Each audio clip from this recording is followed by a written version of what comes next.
Good evening all student, all is my channel to person.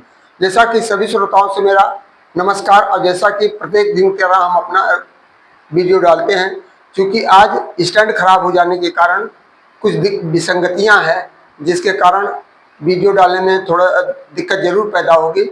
इसलिए बहुत क्षणिक समय में आज डालना चाहते हैं। तो हमारा आप लोगों से अनुरोध है कि चैनल को सब्सक्राइब एवं लाइक फॉलो करना ना भूलें।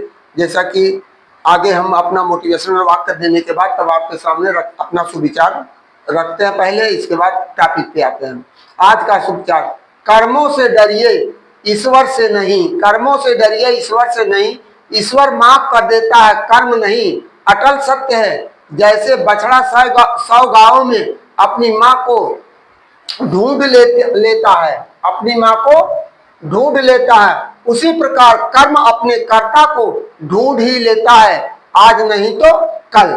दूसरा है, दोस्तों इंसान कितना भी अमीर क्यों ना बन जाए, तकलीफ बेच नहीं सकता और सुकून खरीद नहीं सकता। तीसरा इंग्लिश में हमने दिया, respect the old when you are young, help the weak when you are strong, confess your faults when you are wrong, because one day you will be old, weak and wrong। चौथा है, ज्यादा fees देने से शिक्षा अच्छी नहीं हो जाती। ज्यादा फीस देने से शिक्षा अच्छी नहीं हो जाती।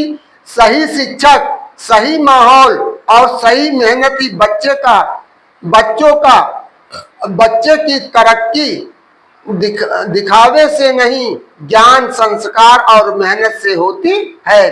फीस नहीं, भवन नहीं, शिक्षक और शिक्षक की गुणवत्ता देखें। बच्चे को दिखावा के लिए नहीं, सीखने के लिए भेजें। छोटी बिल्डिंग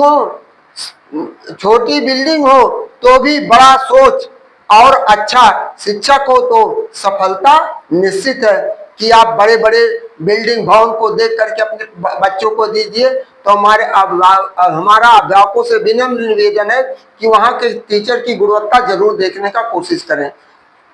जयप्रकाश वर्मा 17 अप्रैल 2026।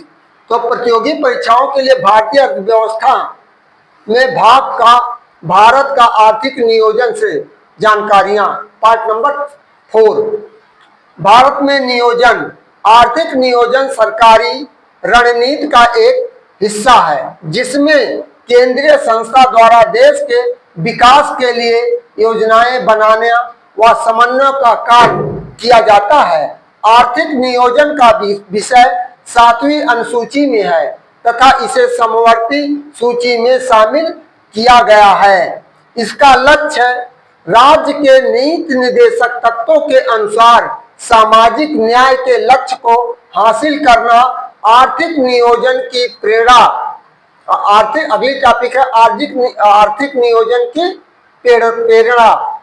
पूर्व सोवियत संघ से भारत में आर्थिक नियोजन का जनक सर एम विश्वेश्वरैया को माना जाता है। किसको माना जाता है? सर एम विश्वेश्वरैया को माना जाता है। इनकी पुस्तक planned economic for India, Bharat के लिए अर्थ नियोजन, अर्थव्यवस्था में सर एम विश्वेश्वरैया ने आर्थिक नियोजन के पक्ष में विचार प्रस्तुत किए।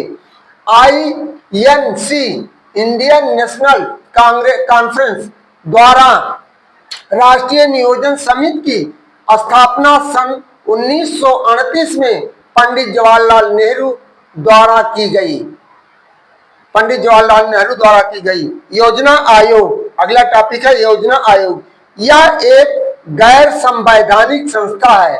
दूसरे शब्दों में भारतीय संविधान में योजना आयोग का उल्लेख नहीं है।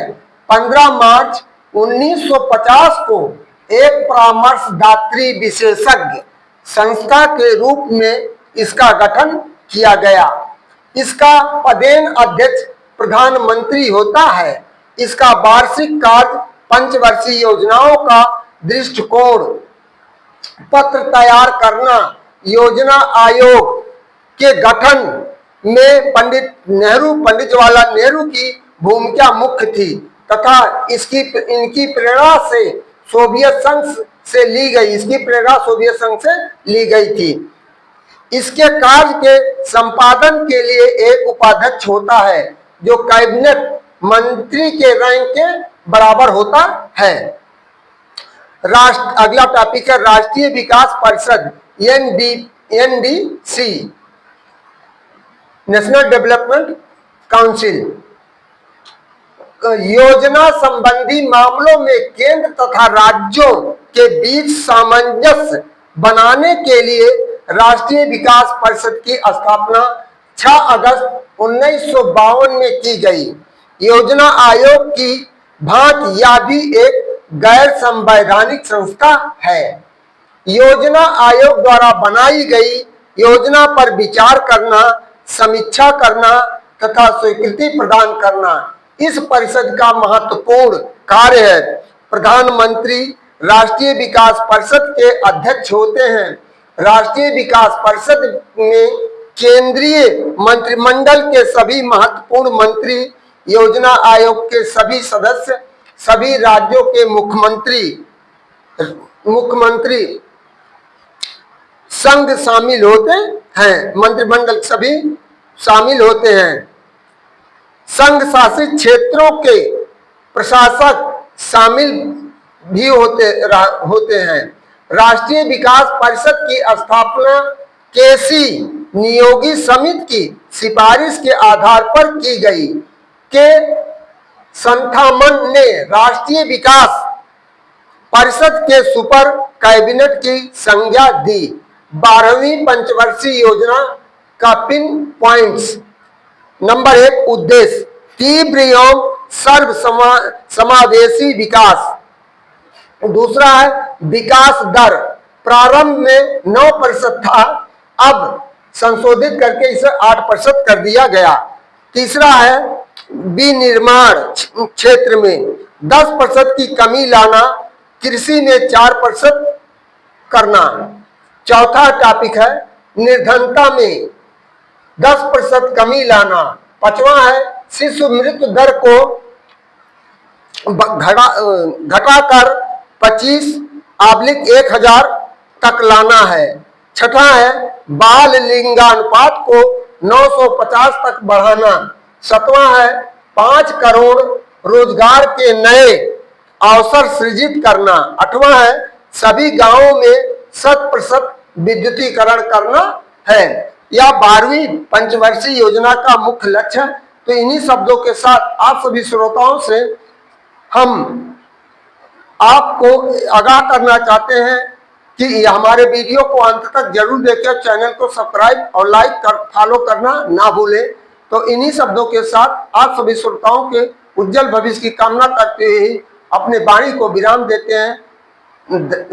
थैंक यू, धन्यवाद, जय हिंद, जय भारत।